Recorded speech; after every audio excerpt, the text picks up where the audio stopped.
Tinimbang ngunit kulang ang ilan sa mga bigas na ipinamahagi sa ilalim ng programang Bawat Bayan Makikinabang o BBM ng Administrasyong Marcos. 10 kilo ang nakatatak sa balot ng mga bigas pero nang magtimbang ang ilan na bigyan sa Mandaluyong City, lumabas na 8 kilo lamang ang ilan.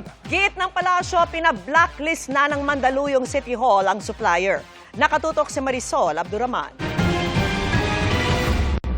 Kumalat na sa social media nitong weekend ang mga bigas na naunang pinamahagi sa Mandaluyong sa ilalim ng programang Bawat Bayan Makikinabang o BBM.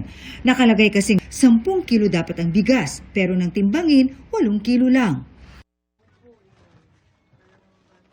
Ang 72 taong gulang na ginang na ito, excited sa bigas na natanggap sa Barangay Highway Hill sa Mandaluyong City kaninang umaga. Pero nang ipatimbang sa kanyang mga kapitbahay, natuklasan din niyang kulang ito ng 2 kilo. Ngayon lang nalaman. Ngayon nyo lang nalaman yan. Kailan binigay sa inyo to? Ngayon, kanina lang. Kanina lang. Hindi kayo nagduda na kulang? Hindi. Kasi medyo kuko. Hindi naman namin iniisip na mga kulang yan.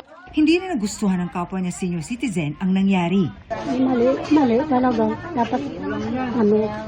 Dapat yung sakto. Nagpunta kami sa barangay kung saan naabutan namin isa-isang tinitimbang ang mga nakapack na tig 10 kilong bigas. May mga nagrereklamo nila kasi sa kanila. Ayon sa mga taga-barangay, ibinabagsak sa kanila ang mga sakong ito galing City Hall na actually nakaselyado. At may laman itong tig-5 sakong tulad nito na naka-indicate na naglalaman ng 10 kilo. Pero nang timbangin, kulang din. May tama yung yung sako niya, may butas. Yung may mga butas sa sako, yan po yung kulang sa timbang. Yun, malamang, ito na yun. Kaya nga tayo nagtataka, ba't lumalabas na 9 kilos lang eh? Yung iba po may 8 Kasi- kilo lang. Kasi ang nakalagay talaga doon sa sako niya, 10 kilos. I'm very sorry that this has happened, pero alam nyo naman, there's no perfect project. Kakasama lang ng loob na maski na gaano kaganda ang proyekto, ay sinasabotahin ng mga ibang tao. Ang Bawat Bayan Makikinabang ay isang national program ng Administrasyong Marcos na layong palakasin ang mga local government units at madala ang direktang suporta ng gobyerno sa mga mahihirap at mga vulnerable. Ang mga pamamahagi ng bigas na bahagi nito ay ginagawa rin sa iba pang barangay sa buong bansa. Katunayan, mismong si First Lady Liza Araneta Marcos ang namahagi ng bigas sa isang barangay sa Mandaluyong din. Kaya nagsalita na ang palasyo sa issue. Hindi po ito na naisin ng Pangulo. Kung ano ang dapat na ibigay sa taong bayan, dapat ibigay.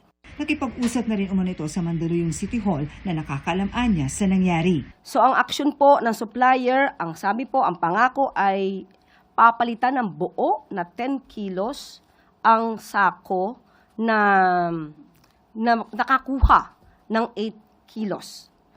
Bibigyan ng additional na 10 kilos na bigas. At hindi na babawiin ang una na ibigay na mga 8 kilos lang.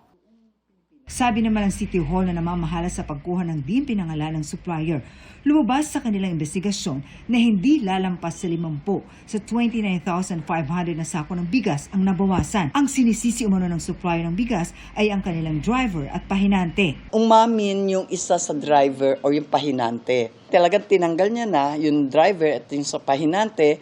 And then, sabi niya sa akin, whatever problem daw, ipasa ko sa kanya. Kumbaga, papalitan niya or magdadagdag siya.